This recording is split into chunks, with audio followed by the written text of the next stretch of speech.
In today's video, I want to help you understand a psychological pattern that's a huge factor in depression, emotional attachment, and overthinking. Have you ever noticed how one person just stays in your mind, no matter how hard you try to move on? You really don't want to think about them, but your mind keeps going back. Day and night, over and over again. This isn't a sign of weakness. And it's definitely not magic. It's psychology. More specifically, it's about how our brains form emotional attachments, especially when we're dealing with depression and anxiety. So, why is it so incredibly hard to forget certain people? Have you ever felt like someone is just always on your mind? You find yourself replaying conversations in your head. You imagine different outcomes, different scenarios. You feel this intense emotional connection, even when the relationship has ended. This happens because of a combination of mental and emotional conditioning.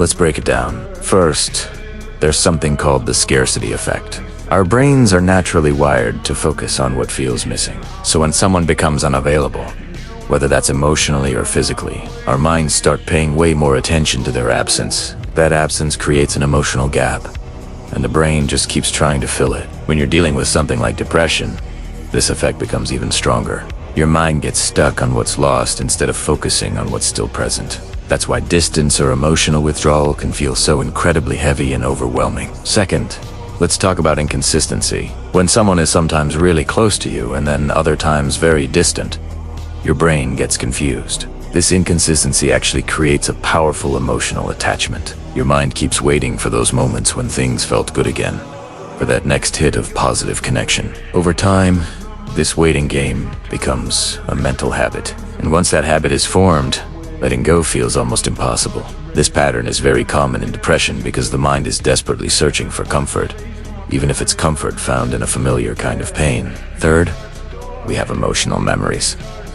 This is a big one. The brain doesn't store experiences as cold, hard facts. It stores them as feelings. If someone made you feel deeply loved, or deeply hurt, safe, or afraid, or truly understood, those emotions leave very strong imprints in your mind, and emotional memories last much longer than logical ones. That's why even painful connections can linger in your mind for such a long, long time. The feeling is what sticks, not just the events. Fourth is the mirroring effect.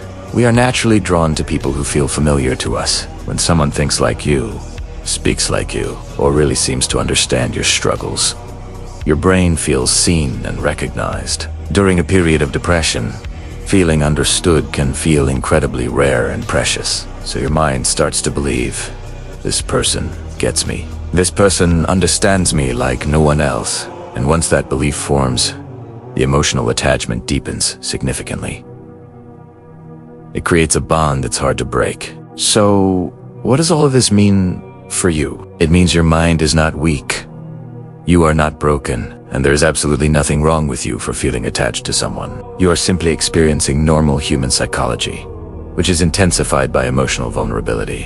When you start to understand these patterns, scarcity, inconsistency, emotional memories, and mirroring, you can slowly begin to break those emotional loops, reduce the endless overthinking, and start the process of healing. Understanding how your mind works is truly the first and most powerful step toward taking your life back. Thank you so much for watching. If this helped you, please consider subscribing for more content like this.